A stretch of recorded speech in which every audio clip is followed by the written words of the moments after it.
Welcome to the Veterinary Rehabilitation Podcast, where we aim to help fellow veterinary rehab therapists increase their knowledge and elevate their practice. I'm Megan Kelly. And I'm Anae Lloyd. Together, we bring you the latest insights, research, and information in the field of veterinary rehabilitation. This podcast is brought to you by Onlinepethealth, a leading continuing education membership for veterinary rehabilitation therapists.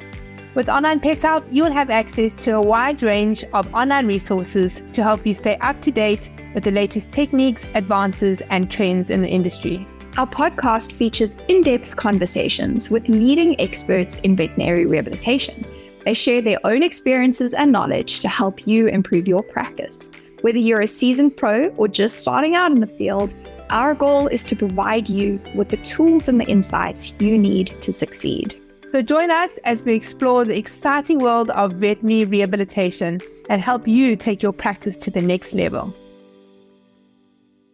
Hey veterinary havers, welcome back to the Veterinary Rehabilitation Podcast. If you caught the last episode 369 with Francisco Maia, you'll remember that he unpacked the 7% marketing rule and how building consistent, meaningful engagement is the key to converting your leads into loyal clients. Now, in today's follow-up episode, he is taking things a step further because none of that works without clarity on who you're actually speaking to. So defining your target audience is a core part of effective marketing. But here's the thing, it doesn't mean excluding people or narrowing your reach too much. In fact, you can have more than one audience as long as your message to each is clear and intentional. As veterinary havers, we face a unique challenge. We're not marketing to the patient, but we're marketing to their people. And that means we need to understand not just demographics, but psychographics, their beliefs, their emotions, their worries, and their wants. So in this episode, Francisco is going to break down what niching really means, how your target audience influences your pricing and positioning, and how to create aligned messaging across all your platforms. So if you're feeling stuck, unclear, or like your content isn't connecting, this episode is going to be a game changer for you. The Vet Rehab Summit is coming up on the 8th of November, and we're excited to bring you a full day of expert insights, inspiration, and connection, all from the comfort of your home. Free live tickets are available, but spots are limited. And if you want access to the full lineup and all the session recordings afterwards, now's the time to register. You can check out the program and save your seat at vetrehabsummit.com. A quick word from our sponsor, but before we dive into today's topic. At Paw Prosper, we believe true pet well-being demands a three-pronged approach: prevention, support, and rehabilitation. Our brands are trusted by veterinarians, universities, and rehab facilities alike. So whether you're looking to train, rehabilitate, or help your patients age gracefully, our brands, Walking Pets, Help 'em Up, Respond Animal Therapeutics, Fit Paws, Muffins Halo, Sleepy Pod, and Canine Carts offer effective, innovative, and proven solutions. You can sign up today to receive a one-time special gift for all our Onlinepethealth listeners with your next order, and you can go to this link, pawprosper.com/OPH. And of course, you'll be able to see Paw Prosper and all their brands on the 8th of November at the Vet Rehab Summit. Right, over to Francisco. Okay, so everyone, it's so good to have you. Today, Francisco is going to be focusing on developing a target audience and the perfect message, which is something that I've always found to be really useful because it creates so much clarity for me. Even if it doesn't ever help any clients or patients, I always find it really helpful for myself. So I'm very much looking forward to this. Okay, Francisco, over to you. Awesome. Thank you so much. Appreciate the intro and everything. But let's go. And there you go. All right. So let's continue to talk about marketing. Like I said, diving a little bit deeper on it. And what I like to also trying to distinguish is the difference between what I call marketing, which is kind of like a lot of what I discussed yesterday, and what I would call advertising. Okay. Because I feel like advertising is what a lot of us in the field of canine rehab tend to do. It's what a lot of us think of it as marketing, but hopefully, as you were able to witness yesterday, marketing goes much deeper than that, because advertising for me is simply you telling people what you do, you telling people your credentials, your training, your certifications, your services, your equipment, your modalities of treatment that you use, and all that kind of stuff. Basically, advertising is you trying to get the word out that, hey, here I am. I'm Francisco. I have a canine rehab business here in Chicago. And if your pet needs me, I'm here for you. right? That's what advertising kind of like really is about. And it's us almost being kind of like passive about it. It's us kind of like putting the word out there. They're like, hey, I'm here, and expecting pet owners to get in touch with you when they need those services, or expecting veterinarian to refer to us when they think someone will benefit from us, and that kind of stuff. So it's a much more passive approach to things. Now, can advertising work? Right? It can. I talked a little bit about that yesterday too, that many canine rehab clinics, when they were the first ones in their city, the first ones sometimes in their whole area, region, state, and so forth, they got very busy simply by doing that, simply by bringing awareness that canine rehab now was available in their area. Canine rehab now was a thing. And then, veterinary referrals started coming through. People started talking about them and all that kind of stuff, because it was a novelty, because it was, something brand new that people weren't even aware that it was available for their pets, basically. Now, the question we should be asking ourselves is, advertising going to help us distinguish ourselves from the competition, right? Because if we're just shouting out about, hey, here we are, and this is what we do, this is our treatments, this is our equipment, this is my certification, this is my training, right? It's that going to be enough in the eye of the potential consumer for them to see ourselves as the go-to specialist for them to go to, right? And that's where we're going to start getting more into the target audience and the marketing message that we're going to be covering today, because we're going to be talking about how to craft a message that stands out with our particular target audience that we're trying to attract to our business. But I just wanted to start by emphasizing that we can't just market, we can't just advertise our services, or even canine rehab in general, right? It's like, okay, here we are, I'm doing canine rehab right now, or veterinary physiotherapy, right? I use the term canine rehab a lot, guys, because that's what we tend to use here in the United States, right? But please understand, that can be veterinary physiotherapy, that can be whatever term it's kind of like commonly used where you're at. Because we need to understand that if we're marketing a service, it is going to get harder and harder for us to stand out as more clinics, as more providers enter the marketplace. Because the consumer, the pet owner, is going to think that what you have to offer is potentially the same thing that they can buy for cheaper somewhere else, right? And we need to understand the fact that most pet owners, and even most veterinarians, as I briefly discussed yesterday too, simply do not understand what rehabilitation and physiotherapy entails. And they might have a big misconception that it is just about a modality of treatment, that it is just about laser, it is just about underwater treadmill, whatever it may be, right? And the landscaping is changing. There is going to be there has been more and more competition. There will continue to be more and more competition, more clinics, more providers doing this. And I think that that's wonderful. I think we need that. We need more access to care no matter where you're at. And there's still going to be a market for everyone. It's just figuring out, where do we fit? And as we expand the field of animal rehab, finding our specialty within the field of animal rehab, finding our own niche. We're going to be touching up on that today too. So it doesn't become like, oh, I can help any and all patient, any and all dog. It's like, no, become known for being the specialist, being the go-to person for a specific issue, for a specific thing. And ultimately, right, and I'm going to dive a little bit more about like some of that on the next slide, but ultimately that's going to be how we're going to compete with the large specialty centers and the corporate practices around us. And I say that because that tends to be usually a big concern that people have. It's like, oh, friend, I've been doing my own, solo business, and I've been doing pretty good, but now the large specialty center is going to be doing their own rehab in-house, and all that kind of stuff. And I have, been in the back end of things, teaching business and stuff now for, a good 6 years or so, doing my own thing with the Canine PT Academy, but also, attending events, meeting people, talking with people, having phone, Zoom conversations, teaching the business course through CRI.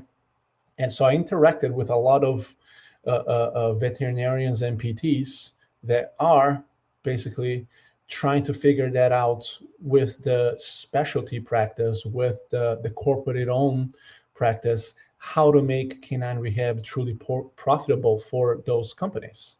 And the majority of those companies really struggle with how to make canine rehab work for them. Reason being because they try to run canine rehab with the same business model that they run their general practice, that they run other specialties, including the metrics, including KPIs, including industry standards, staffing, space used, all that kind of stuff. And we got to understand that rehab by itself it's a whole different approach, and we can't make it fit into this box of other specialties in veterinary medicine when it comes to how we operate the business. Now, can it be successful in those environments? It can, and I have worked with and have met people who have made that very successful inside a GP clinic, inside a specialty center. It absolutely can. But the times that I have found them to be successful were the times that people were not trying to make rehab fit into this box, basically. The corporation or whoever was in charge understood that, okay, this is a little bit different, and we're going to have to figure out how to make this thing work, right? Because like I said, a lot of them don't understand. And then because of that, a lot of them fail to allocate the right resources to make canine rehab work. And by resources, I mean people, I mean space, I mean the time, right? The time that we spend with patients is significantly more, like one-to-one direct time compared to other specialties. And that's what it's needed to make rehab work. It is a very client-faced, centered kind of like thing, and it's tough for those corporations in a way because, they're owned by a private investment firm or whatever it may be. And, they're looking at the numbers. They're looking at the numbers and they're like, you know what, we're taking, this, let's say 1,000 square foot space within our GP practice to run rehab. And we could use this 1,000 square foot to have 2 more operating rooms, or to have 2 more exam rooms, to have a next, whatever diagnostic thing, like things that when they're looking at the numbers, it might make more sense for them from a financial perspective. And it sucks for us because we know how important rehab is, but that is the reason why I have seen those clinics really struggle. And the reason why I have seen, at least in the United States over the last few years, a lot of them shutting down their rehab department. A lot of large specialty centers in different areas of the country shutting down the rehab departments, or a lot of GP clinics going away from really offering rehab and integrative medicine and stuff, even when they have a veterinarian on staff that wants to make rehab work for them. And that's the frustrating thing too, is, there is a rehab DVM who sometimes is even certified in additional things like acupuncture, like chiro and whatnot. And they want to figure out how to make this work. They see the importance of it, but they're getting a little bit squashed, by corporations and stuff, right? And some of you guys might be in this group even. Some of you guys might be listening to me talk about right now. And it's hard for those large corporations to basically pivot and adapt very quickly because there is so many layers of decision making.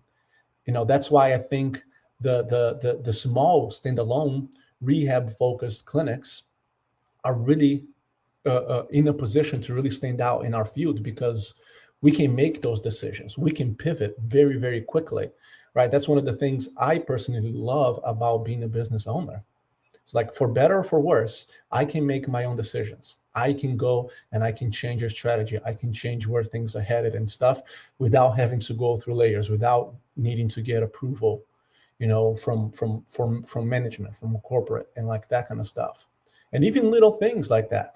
Like one of the reasons a lot of those places, for example, struggle, and going back to the real marketing strategy that we talked about, and something that we're going to talk about in more detail tomorrow when we talk about digital marketing, is even the fact that when there is a rehab department within a specialty center, or even a lot of GP clinics, for example, the rehab department message gets buried into the larger websites. meaning there is not even a separate website that talks just about rehab, that really dives deep into what we're going to be talking about, the message and the target audience and all that kind of stuff. And that's when they start selling that commodity, that service, that modalities, and that's why they struggle to make this kind of like model basically really, really work for them, because they can't create this direct to consumer marketing strategy, this real marketing strategy that I'm really trying to help you guys understand throughout this week. And as a side note too, that is part of the reason why so many orthopedic surgeons also have a misunderstanding when it comes to rehab and what we have to offer as well.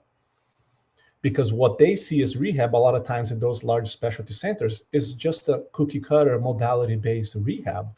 So they think that that's what rehab is because that's what they have been exposed to. Now it's up to us to help educate them. And I think overall as a field, I'm seeing that trend in the right way.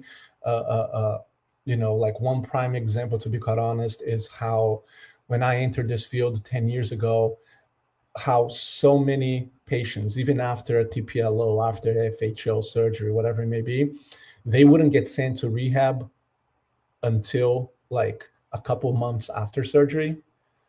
Basically, oh, you only need rehab if something goes wrong, basically.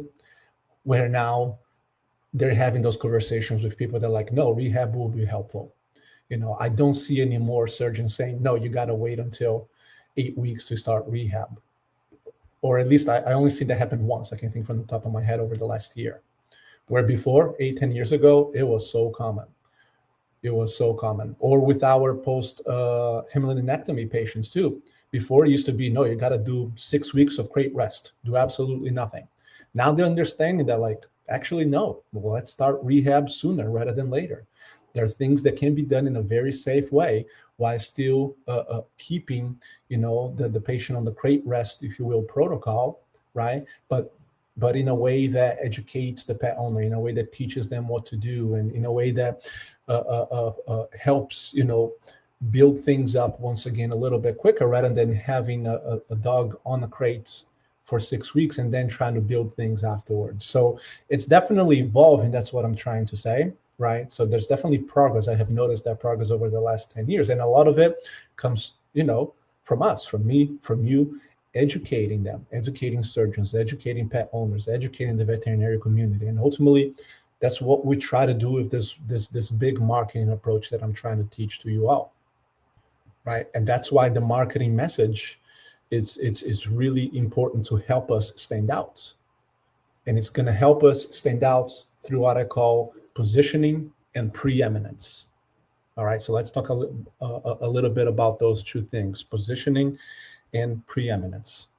So positioning is about what you stand for, and you being you, the individual who runs the business, or your business as a whole. When I say this, positioning is about what you stand for, about what truly makes you different, and how well you communicate that with people. And it is going to be about the message that you craft specifically to your target audience that is going to allow them to start understanding that what you are providing to them goes well beyond just a modality of treatment. It goes well beyond just a particular service that you have available. That's positioning. And we are in control of it. We are in control of that message. The second thing is preeminence. Preeminence is what people believe to be true about you before they even get to know you, before they even become a paying customer, right? So they are understanding, for example, how you have helped other dogs dealing with the same exactly issue that they're currently facing with their dog, or what other people have to say about the experience that they get to work with you, the experience they get to going, to your clinic, of interacting with your team, interacting with your staff, how the community around sees you, how other veterinarians around sees you and your business, which is going to say a lot about, that customer experience as a whole.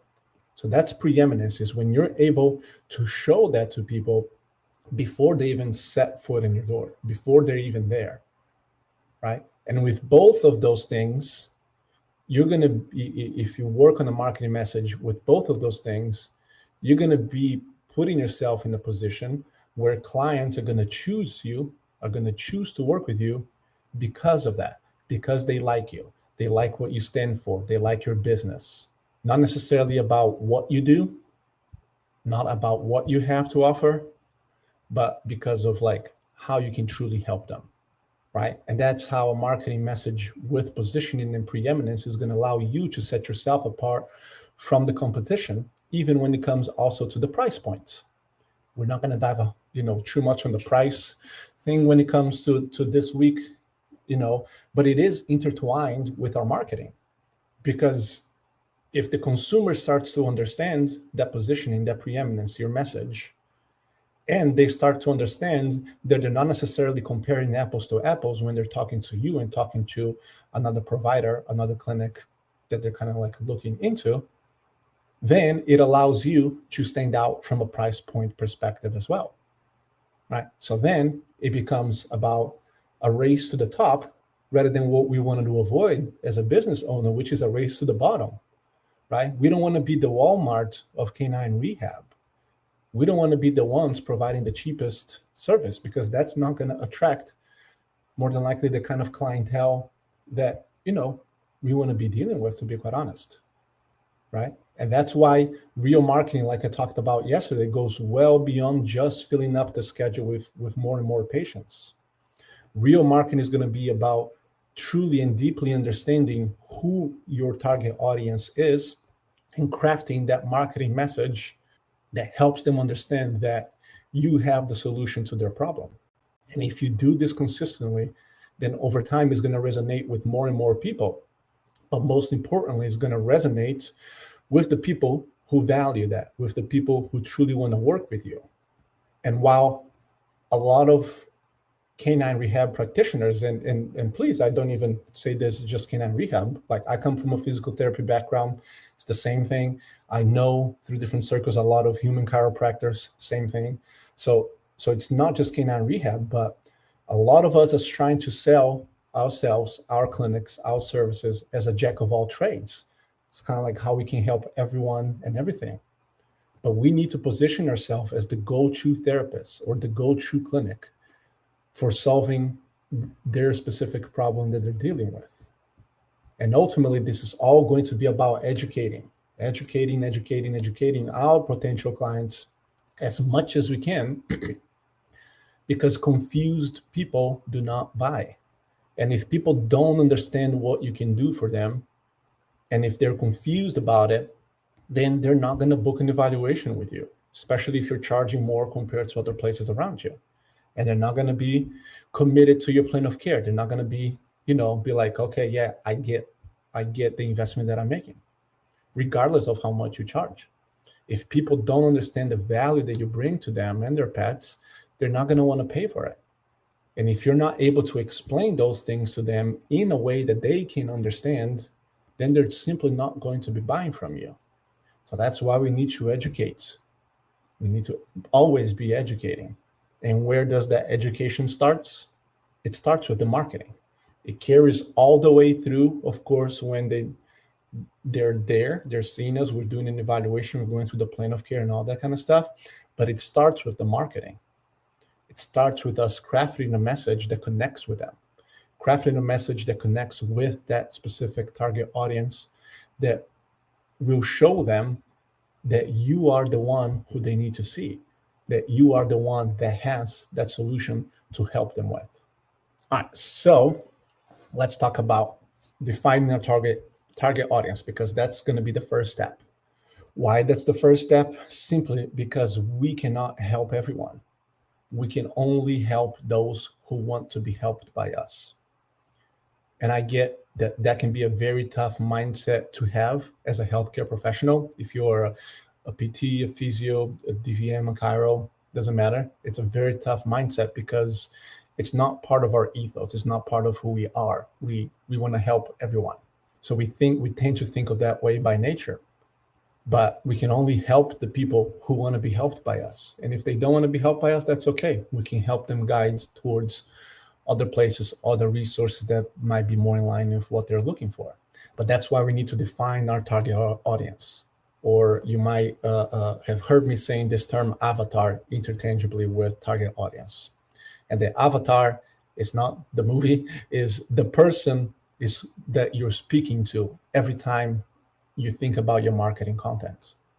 Anytime you post on social media, anytime you talk to someone at a community event, when you're working on the message on your website, right? You start thinking about who is this person and how I can connect with them, how I can have this conversation with them, right? And I know it's probably easier said than done. And I keep hammering on this over and over again, but hopefully you understand why we can't just market canine rehab, because people have no idea of what it means, right? And ultimately, that's not what people are looking for. What they're looking for is for someone who can solve their problems, someone who has the solution to what their pet is going through. And for us to be able to connect with them at that level, we're going to need to understand them, understand that avatar, understand the target audience in a very, very deep level. Now, when it comes to it, after doing this for so long, and even for myself, to be quite honest, one common concern we tend to have it, is how to go about this in a way that what happens. I mean, the question is, what happens if you would like to help other types of patients too? That's what I'm trying to say. Sorry, I fumbled a little bit. Right? Because even when I started learning about these marketing strategies back in 2018, all the same marketing strategies that I fine-tuned through the years, but I started learning that 7 years ago, I had that same concern. And I remember talking with my business coach at that point in time, being like, look, I don't want to get too specific of who I can help, because there is all these types of dogs that I can help with. Right. And I didn't quite understand, what he was trying to help me with. But basically, at least at that point in time, he was trying to get me to hone in on, like, no, who is the one that you're trying to connect with?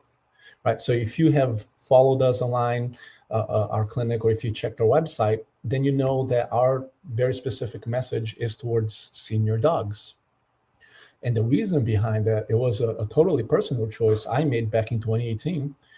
Because at that point, I realized that although canine rehab in general was starting to get some traction in terms of referrals, and vet community starting to understand that a little bit more and stuff, there was still a big misconception that rehab and physical therapy and whatever was still only primarily for dogs that had surgery, for post-op cases.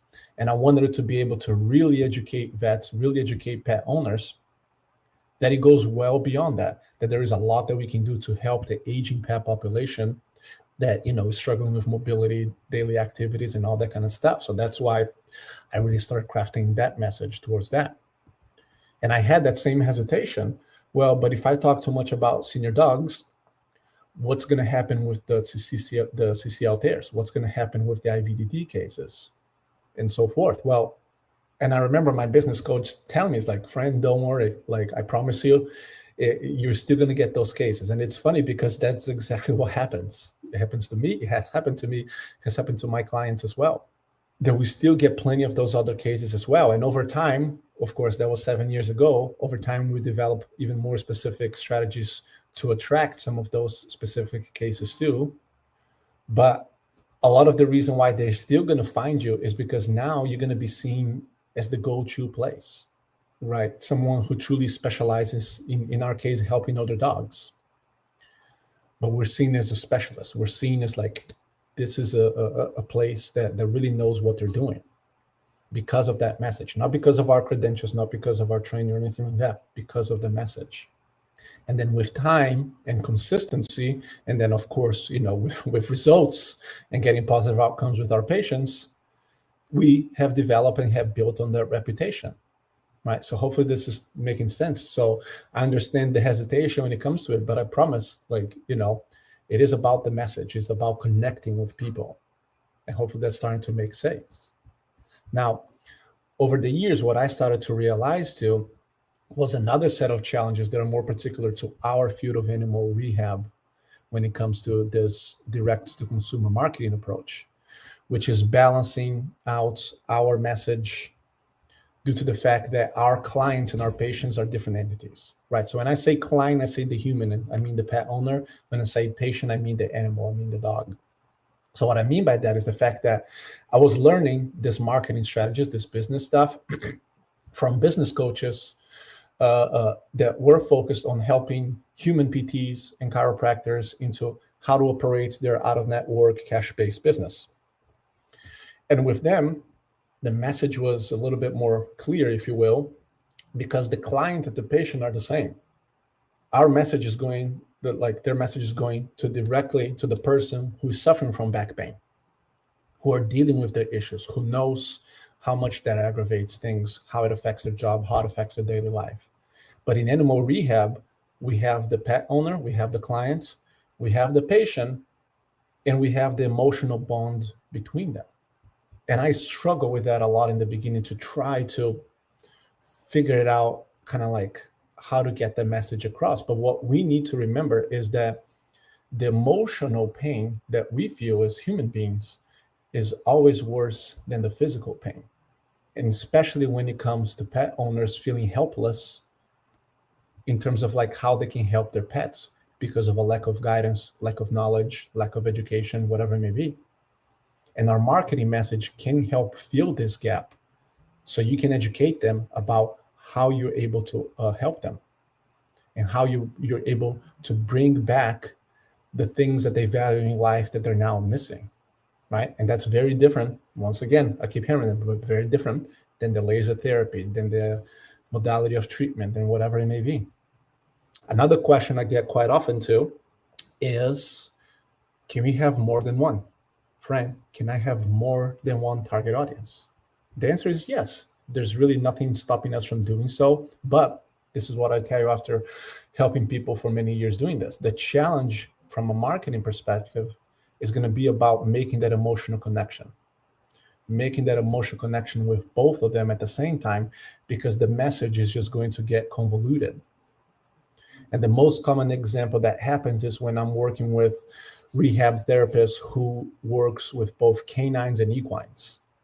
And I know some other areas of the world, this is even more common than in the United States.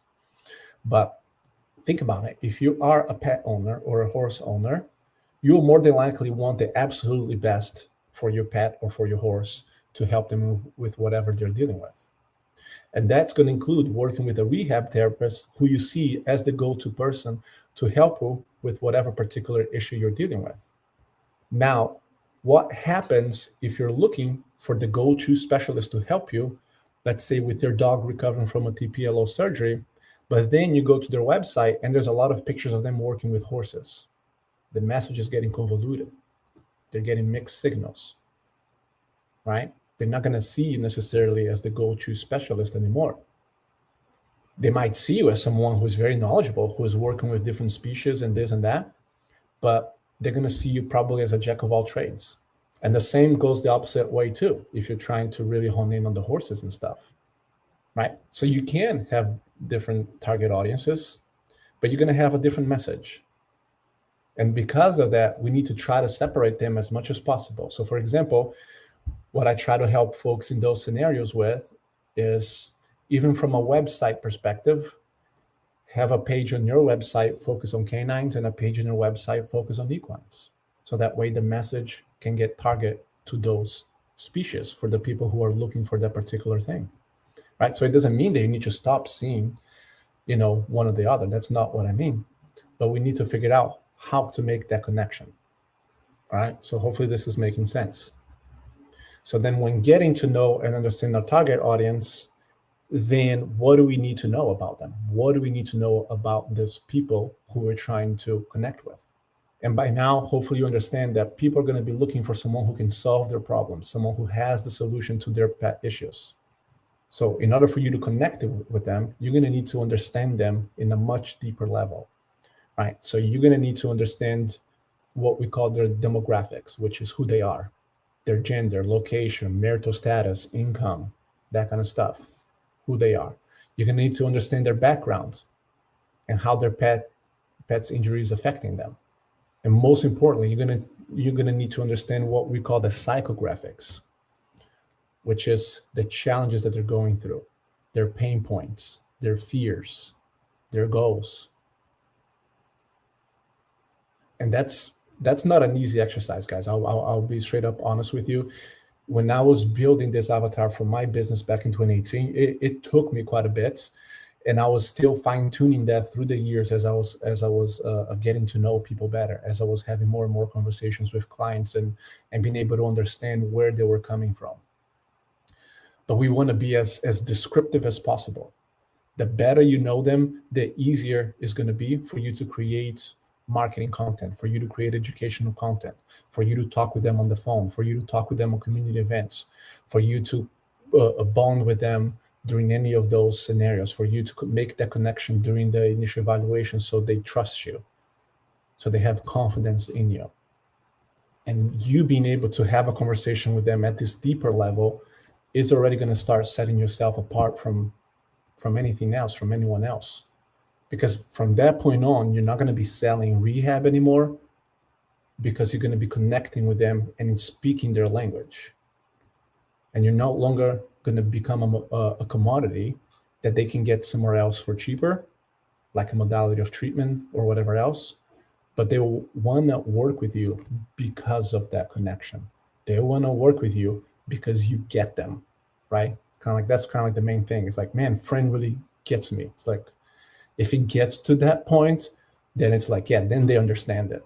This is how we can help them, right? And this is the reason why, like I said, this is a process, guys. And I wish I could teach you this in half hour or a week, but this is why when I'm working with any of our new clients through our business Sherpa program that we have with the Canine PT Academy, we spent a whole module going through these exercises together to get to know who these people are and being able to craft a message that resonates with them, because that's going to be the foundation for any successful long-term marketing strategy that you can build for your business, right? And that's what I mean by long-term marketing strategy. It cannot be just like boost a social media post, doing this community event. No, there needs to be a plan behind it. There needs to be a reason behind all of those things, all right? And I just realized that I'm running behind on time, so let's get going, so don't go too long. But this is the last slide, and then we're going to close it up. Then, after getting to know our audience inside and out, then I spend a whole other module with them on our Business Sherpa program, then crafting what I call our perfect message, which, along with knowing our target audience, is going to, really start putting the pieces of the puzzle together. This may sound a little bit harsh to some of you guys, but a marketing message done right is not about actually who you want to attract, but most importantly, it is about who you don't want to attract, right? So if you are in the pursuit of becoming the exact solution to someone's problem, there are going to be certain clients that you're not going to be the solution to. You're not going to connect with them. You're not going to resonate with them. And we need to be okay with that. True story, but here at our clinic, we often get many interns, many PTs come in and observing and shadowing before they even go through the certification, because they just want to see how rehab works, and they come spend a few hours and whatever it may be. And the interesting thing, through the years, we have dozens of them. A common thing that the majority of them bring up is the fact that all of our clients are extremely enjoyable, and none of them are those clients that drain our energy, that are the kind of people that we don't want to be dealing with, right? And I'm sure, you guys all know the type of clients that I'm talking about. And I swear we don't get those type of clients in our clinic anymore. And it's primarily due to those two reasons. First, the marketing message that attracts who we want to attract, as well as our price point, which, along with that same marketing message, do not attract those who do not value and would be better off going somewhere else or looking through other resources. And like I said, I know this may sound harsh, but I don't want those types of clients in my life. Like, I only have so many hours in the week that I'm here at the clinic. I don't want to be wasting those hours. I don't want those kind of clients around my team either.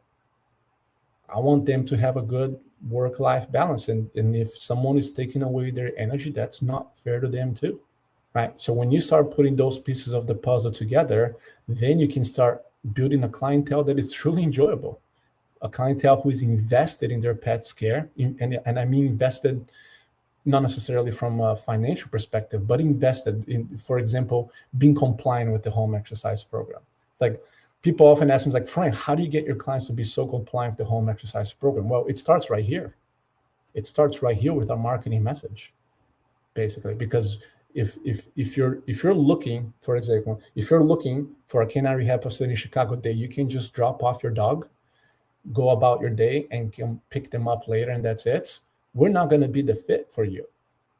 And they're going to know that based on our message. They're going to know that based on us having a conversation with them before they even come for an evaluation. So they didn't even make their way through the door, basically, right? Because that's not our model. And we want to bring people who value our model, right? But this is why it's not just important, but it is vital for us all to find who are those people, for us to find our niche. Because life is going to be too short for us to keep dealing with folks who don't value or respect our expertise as canine rehab therapists. And once again, that does not mean that we still don't help them, because we can still give them a list of other people to go to, of other providers, of other clinics, of other resources that might be a better fit what they're looking for. And they're actually going to thank you for that. Like another true story. When this happened, like the first time, many years ago, I was flabbergasted, but then it just happened more and more. And then it started making sense to me. But the fact that we were getting word of mouth referrals from people who we spoke to on the phone, but they never became a paying customer. For one reason or the other, they never became a customer.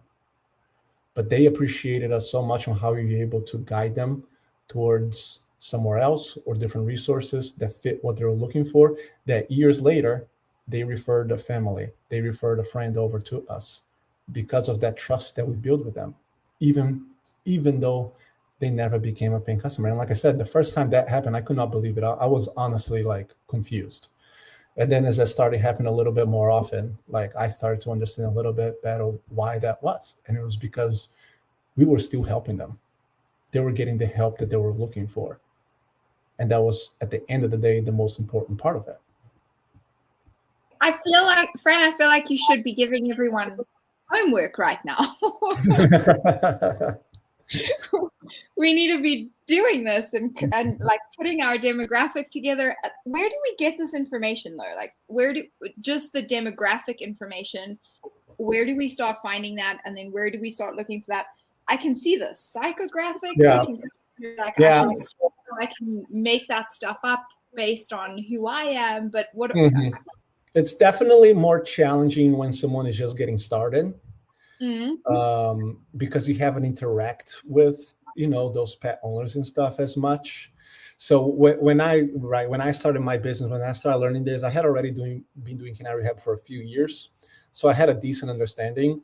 And sometimes when I'm working with clients who have been in canine rehab for like 10 plus years, like this is an easier exercise for them because they have interacted with those people over and over again. They just never usually took the time to put all of those thoughts, all of those things in paper. But a lot of it for me then came from conversations with clients, but then also me just being a fly on the wall on like Facebook groups, on different community things. So I could understand, like, so for example, I would join Facebook groups for pet owners dealing with TPLO surgery, which, there's some big groups out there about that. And I wouldn't post anything. I wasn't there to post anything. I was just there to read posts. I was just there to try to see, okay, what kind of questions are people asking? What are the challenges that people are kind of like going through, right? So being able to put myself in situations where I could hear from those people, being, in this case, TPLO, but same thing with IVDD, with neural dogs, with any kind of instance. Just start paying attention to what are the common questions, what are the common issues, what are the common challenges people are dealing with. And start seeing the trend. You're going to start seeing kind of like, oh yeah, I see it, right? And if you've been doing this long enough, you kind of like have a much better understanding. But there's a lot of information you can find online, when it comes to it. So another good example is going on Amazon, for example, and looking at let's say, if you find a book, there's not that many books specifically for pet owners, but if you find a book for pet owners about specific issues, go read the reviews. Go read what are the things that people are finding helpful in that book. Like just trying to understand, like I said, like the challenges that they're going through, and at least for me, hopefully that answers your question. That's how I was able to start building that through the years. Yeah, I really love that. I actually, because you can get not just you don't want to just read what they're saying, but you kind of want to dig into how they're feeling as well, and like what's sitting behind the questions. So what are like the deeper layers of concerns as you're kind of piecing these things together? I love that. Yeah, and I would just ask questions to clients. That was the thing.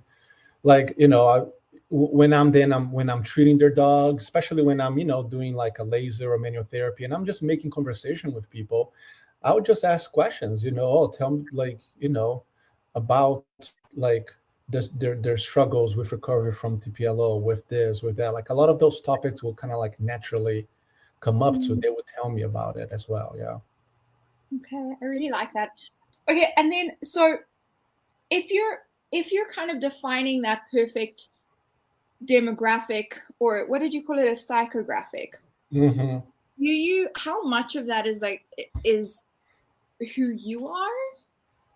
Because what I immediately thought of as you were describing that Mm-hmm. is this idea of a pet parent came into my mind. So mom and dad, and they have a dog, and it's their child, and it's their whole life, and that's amazing. So that's like the one kind of scenario that came to mind. But then the opposite came to mind, which is really my life, where I'm a parent of human children, but I also have dogs and horses in my life, and that is a very different dynamic, right? Yeah. Yeah. Who's the greatest client is definitely the pet parent, because they're amazing as clients. But the challenges that each group faces is very different. And which one do I want to work with? Do I want to work with the human parent ones because I am a human parent, so I can relate to them? Or do I want to work with the pet parents because I think they're fantastic clients, but I actually struggle to relate to them because I don't necessarily have those same, what is better? I think that's going to be individual. Each business owner, each canine rehab therapist, but that is a question we should be asking ourselves. I think that's a great point, right? And you started right on with like, yeah, you were describing, it's like, yeah, pet parents, no kids, that kind of stuff. So that's how we start defining who they are, who are the demographics. Now, for example, since the big, our avatar from the beginning is somewhere along those lines of like pet parents, no kids, that kind of stuff. And it doesn't mean that things can't evolve through the years, because I developed that avatar now, 7 years ago, and my life has changed too. That was me at that point in time. That's not me anymore. And so you don't have to necessarily, work with the same people of who you are, or vice versa. Either one can kind of like work it as well. And it doesn't mean also that you don't understand, the different challenges that the human parents are also dealing with when it comes to maybe like scheduling and like that kind of stuff. But then it becomes about, okay, who is the majority, who are the ones that are going to make up the majority of our client base, and then the other people are still going to find themselves attracted to you. I have some great clients that now we talk about our kids, we talk about like that kind of stuff as well, right? But so it doesn't mean that like we're not working with those individuals kind of like either. So it doesn't, so my point being that, going back to something I mentioned, it doesn't mean that you're not going to end up attracting people who are connect with at least part of the message that you're trying to get across.